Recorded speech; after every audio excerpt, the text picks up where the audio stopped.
Hello students, आज के इस वीडियो में हम 12th फिजिक्स का एक मोस्ट इम्पॉर्टेंट डेरिवेशन करेंगे।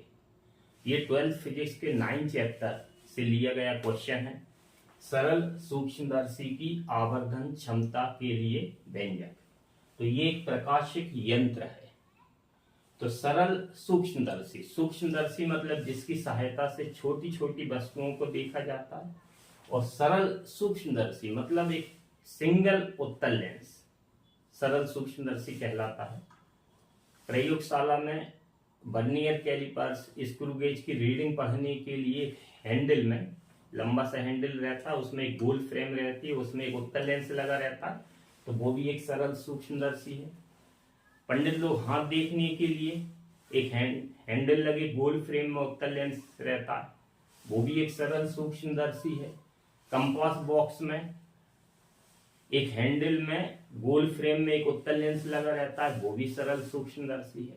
तो हमें उसकी आवर्धन क्षमता के लिए व्यंजक के लिए हम सबसे पहले डायग्राम बनाएंगे। तो माना कि ये एक उत्तल लेंस है, ये उत्तल लेंस बनाए। इस लेंस की ये मुख्य अक्ष है, ये प्रकाश केंद्र है O। अब लेंस में दो फोकस होते हैं, तो मान लिया एक फोकस ये है और इतनी ही दूरी पर एक और फोकस होगा ये। इसको लेंस का प्रथम मुख्य फोकस बोलते हैं, इसको लेंस का द्वितीय मुख्य फोकस कहा जाता है। द्वितीय मुख्य फोकस ही मुख्य फोकस होता है। अब हमें इसके सामने एक वस्तु रखना है, तो इसमें ध्यान ये रखना है कि जो वस्तु है उसको हमें प्रकाश केंद्र और फोकस के बीच में कहीं पर सेट करना है। तो माना कि ये एक वस्तु है, ये एक वस्तु रखी है लेंस के सामने, इस वस्तु का नाम है ए बी। अब इस वस्तु का प्रतिबिंब बनाएंगे। तो प्रतिबिंब बनाने के लिए हम कम से कम दो किरणें लेते हैं। तो एक किरण बिंदु ए से निकली और मुख्य अक्ष के समांतर चलती हुई लेंस पर आपतित हुई।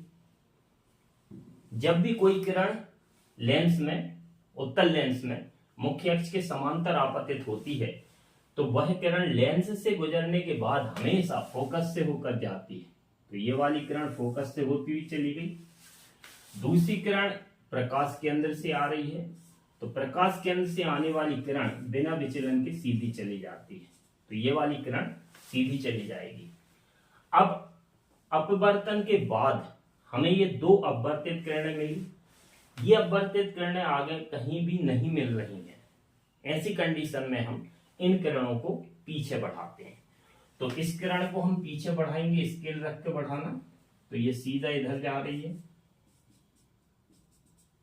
और एक और किरण, ये वाली किरण, इसको भी हम स्केल रख के पीछे बढ़ाएंगे, तो ये किरण इधर कहीं आएगी, तो ये आ गई। तो इन किरणों को जब पीछे बढ़ाया गया तो इस बिंदु पर ये किरणें मिलती हुई प्रतीत हुई। तो ये बना बिंदु ए का प्रतिबिंब ए डैश। अब हम मुख्य अक्ष पर एक लंब खींचेंगे, तो ये प्रतिबिंब ए डैश बी डैश बन गया है। तो वस्तु ए बी का आभासी प्रतिबिंब ए डैश बी डैश बना है। इस प्रतिबिंब को हम लेंस से डी दूरी पर सेट करते हैं। डी दूरी, डी मतलब स्पष्ट दृष्टि की न्यूनतम दूरी। तो ये डी बहुत अच्छे से माइंड में सेट करना है। डी क्या है? स्पष्ट दृष्टि की न्यूनतम दूरी। इसका मतलब वह न्यूनतम दूरी जहां तक हमें स्पष्ट दिखता है, वो दूरी कहलाती है डी। और इसकी वैल्यू स्वस्थ आंख के लिए 25 सेंटीमीटर होती है। तो डी दूरी पर इस प्रतिबिंब को सेट किया गया है।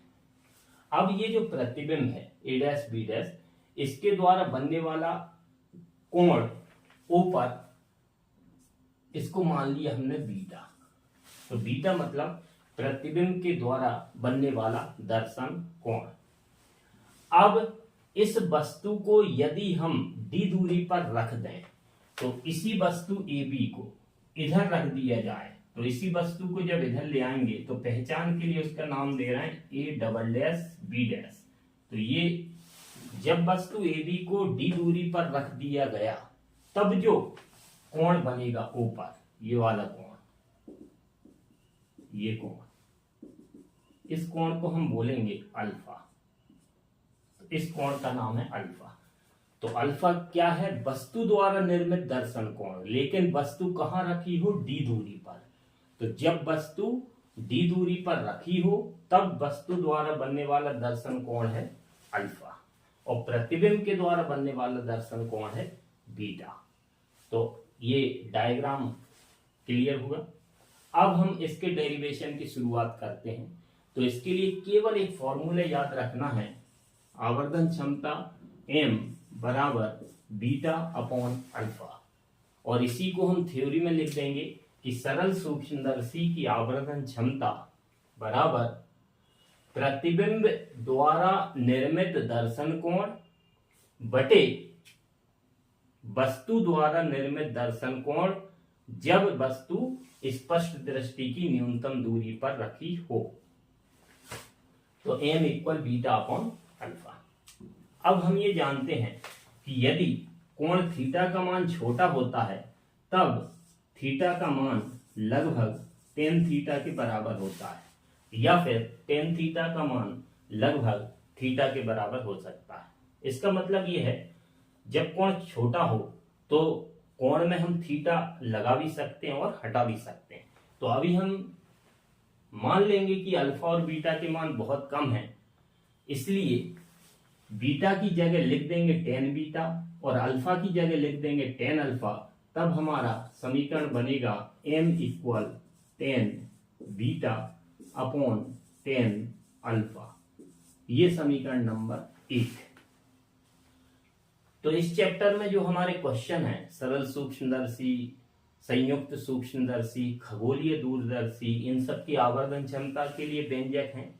तो सभी में समीकरण 1 यही आएगा। अब हम इस डेरिवेशन को सॉल्व करने की मेथड सीखेंगे। तो इसमें बहुत सरल डेरिवेशन है। टेन थीटा इक्वल फॉर्मूला होता है टेन थीटा इक्वल लंब बटे आधार। तो यही फॉर्मूला हम यूज करेंगे। तो एक बार बीटा वाला त्रिभुज लेंगे, उसमें टेन थीटा का फॉर्मूला लगाएंगे तो हमें टेन बीटा का मान मिलेगा। एक बार अल्फा वाला त्रिभुज लेंगे, उसमें भी हम टेन थीटा का फॉर्मूला लगाएंगे तो हमें टेन अल्फा की वैल्यू निकलेगी। ये दोनों वैल्यू रखेंगे तब हमें समीकरण 2 प्राप्त होगा। तो बीटा के लिए हम, ये बीटा बन रहा था इतना, ये वाला, तो बीटा के लिए हम ये वाला त्रिभुज यूज कर लेंगे क्योंकि बन रहा था इसके द्वारा, लेकिन ये भी ए बी के द्वारा बनने वाला कोण भी बीटा ही है। तो छोटा त्रिभुज ए बी ओ यूज करेंगे।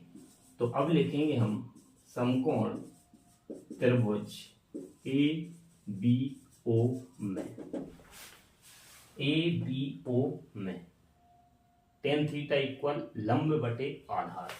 तो इसमें टेन थीटा, थीटा मतलब कोण, तो कोण हमारा चल रहा है बीटा, तो थीटा की जगह लिखेंगे बीटा। तो टेन बीटा बराबर लंब, लंब है इस त्रिभुज का ए बी, और आधार लंब बटे आधार, तो ए बी लंब हो गया, आधार है ओ बी। इसी प्रकार हम अल्फा के लिए त्रिभुज लेंगे। तो ये अल्फा ये था, इतना बड़ा कोण ये अल्फा है। तो इसके लिए त्रिभुज हम यूज करेंगे ये वाला A double dash B dash O. तो समकोण त्रिभुज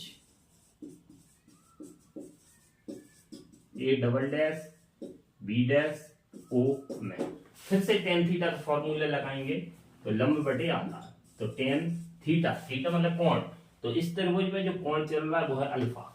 तो टेन अल्फा बराबर लंब है अपना A double dash B dash, तो लंब हो गया A double dash B dash upon आधार, आधार ये हो गया। लेकिन लेंस में हम दूरियां प्रकाश केंद्र से नापते हैं तो इसको लिखेंगे हम ओ बी डैश, तो अपॉन में जाएगा ओ बी डैश। अब ये टेन बीटा की वैल्यू भी निकल आई, टेन अल्फा की वैल्यू भी निकल आई। अब ये दोनों वैल्यूज हम समीकरण 1 में रख देंगे। तो आता है समीकरण 1 से, समीकरण 1 में टेन अल्फा और टेन बीटा दोनों के मान रखेंगे, तब हमें मिलेगा m इक्वल टेन बीटा की वैल्यू ये रखेंगे A B upon O B A B upon O B upon M equal tan beta upon tan alpha. Tan alpha की वैल्यू ये वाली रखेंगे हम, तो A double dash B dash upon O B dash. अब ये अपॉन के upon में आ रहा है तो इसको अपन मल्टीप्लाई इनटू में लाएंगे तो ये पलट जाएगा। तो एम इक्वल मिलेगा A B upon O B into, ये नीचे वाला पलट जाएगा तो ये हो जाएगा O B dash upon A double dash B dash. अब हमें ये मालूम है कि इसी वस्तु ए बी को हम उठाकर डी दूरी पर रखकर लाए थे, जिसका पहचान के लिए नाम दिया था A double dash B dash. इसका मतलब ये वस्तु ही ये है, तो ए बी और A double dash B dash ये दोनों वैल्यूज इक्वल होंगी। कौन कौन सी values? A double dash B dash ये इक्वल होगा किसके? ए बी के। तो हम इसमें A double dash B dash की जगह ए बी रखेंगे तो एम इक्वल मिलेगा A B upon O B into O B dash upon, इसकी जगह हम रखेंगे ए बी, तो ए बी से भी कैंसिल होगा तो M equal O B dash upon O B. समीकरण नंबर 2। सबसे पहले हमने आवर्धन क्षमता का सूत्र लगाया, समीकरण 1 बनाया, फिर दो त्रिभुजों से टेन अल्फा की वैल्यू निकाली, टेन बीटा की वैल्यू निकाली, वो वैल्यू रख दी, थोड़ा सा सॉल्व किया, समीकरण 2 मिल गया। अब हमें जो समीकरण 2 मिला है इसमें ये ओ बी डैश और ओ बी ये दोनों मान ओ से शुरू हो रहे हैं। ओ मतलब प्रकाश केंद्र, और प्रकाश केंद्र से मान जब शुरू हो जाते हैं तो अब हम वस्तु की दूरी u, प्रतिबिंब की दूरी v और फोकस दूरी f और त्रिज्या होती तो r, ये वैल्यूज रख देते हैं। तो अब हम वैल्यूज रखना है तो परंतु ओ बी डैश बराबर और ओ बी बराबर, तो डायग्राम में देखें हम ओ से बी डैश तक, तो ये जो था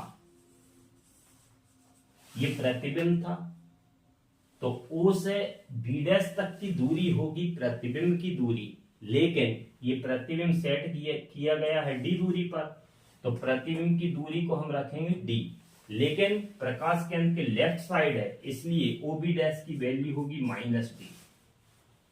ओ बी ये जो ए बी था वो लेंस के लिए वस्तु है, तो ओ से बी तक की दूरी होगी वस्तु की दूरी, वस्तु की दूरी को हम दर्शाते हैं यू से, तो ये भी लेफ्ट साइड है तो ओ बी की वैल्यू यू आएगी, लेकिन ये भी माइनस में आएगी। ये दोनों वैल्यू अब हम समीकरण नंबर 2 में रखेंगे तो आगे मिलेगा हमें m इक्वल ये दोनों वैल्यू रखेंगे हम ओ बी डैश की जगह माइनस डी और अपॉन ओ बी की जगह माइनस यू, तो ये माइनस से माइनस कैंसिल होगा तो m equal D upon you. समीकरण नंबर 3 ये हमारा आंसर आ चुका है, लेकिन इसमें थोड़ा सा हम आगे बढ़ाते हैं, स्थितियां लगाएंगे, तो इसमें 2 स्थितियां लगेंगी। एक बार जब प्रतिबिंब सबसे पास बने, जहां तक हमें स्पष्ट दिखे, इसका मतलब स्पष्ट दृष्टि की न्यूनतम दूरी पर बने प्रतिबिंब, और दूसरी बार में बहुत दूर बने, बहुत दूर मतलब अनंत पर। तो एक बार प्रतिबिंब को सबसे पास बनाना और एक बार सबसे दूर बनाना है। तो स्थिति नंबर 1, जब प्रतिबिंब की दूरी हम सबसे पास ले रहे हैं, सबसे पास मतलब डी दूरी पर, तो इस स्थिति में लेंस सूत्र यूज करेंगे। तो लेंस सूत्र से, लेंस सूत्र होता है 1/f equal 1/v minus 1/u। अब ये लेंस फॉर्मूला है, अब हम इसमें चिन्ह परिपाटी का उपयोग करेंगे।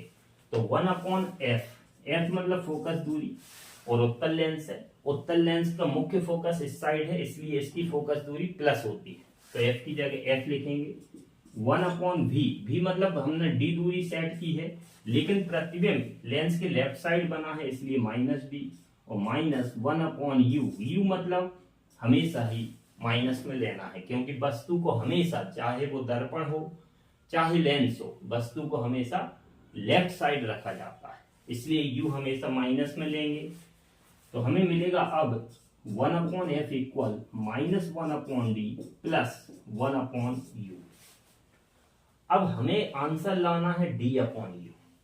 हमारे पास मिल रहा है 1/u, तो d/u लाने के लिए दोनों पक्षों में हम d का मल्टीप्लाई कर देंगे, तो लिख देंगे आगे दोनों पक्षों में कैपिटल D का गुणा करने पर, तो गुणा करेंगे तो हमें मिलेगा, इसमें सब में ऊपर ऊपर d लिख देंगे हम, तो d का गुणा हो गया दोनों पक्षों में, तो d/f equal -d/d plus d/u। अब ये d कैंसिल होगा, तो d/f इक्वल -1 बचेगा प्लस d/u। हमें वैल्यू निकालना है d/u की, तो -1 को इस साइड करेंगे, तो d/u इक्वल 1 प्लस d/f। ये वैल्यू d/u की समीकरण नंबर 3 में रखेंगे, तो आगे लिखेंगे हम, अतः समीकरण 3 से 3 में वैल्यू रखेंगे, तो m इक्वल 1 प्लस d/f। ये हमारा फाइनल आंसर है पहली स्थिति का, जब प्रतिबिंब स्पष्ट दृष्टि की न्यूनतम दूरी पर बने। अब हम स्थिति नंबर 2 करेंगे। तो पहली स्थिति ध्यान रखना, लेंस सूत्र से शुरुआत होगी। अब स्थिति नंबर 2, हम इधर से ही शुरुआत करते हैं। स्थिति नंबर 2, तो इसमें प्रतिबिंब सबसे दूर मतलब अनंत पर बनाना है। हमें मालूम है कि जब वस्तु उत्तल लेंस के फोकस पर होती है तो प्रतिबिंब अनंत पर बनता है, और जब वस्तु अनंत पर होती है तब प्रतिबिंब फोकस पर बनता है।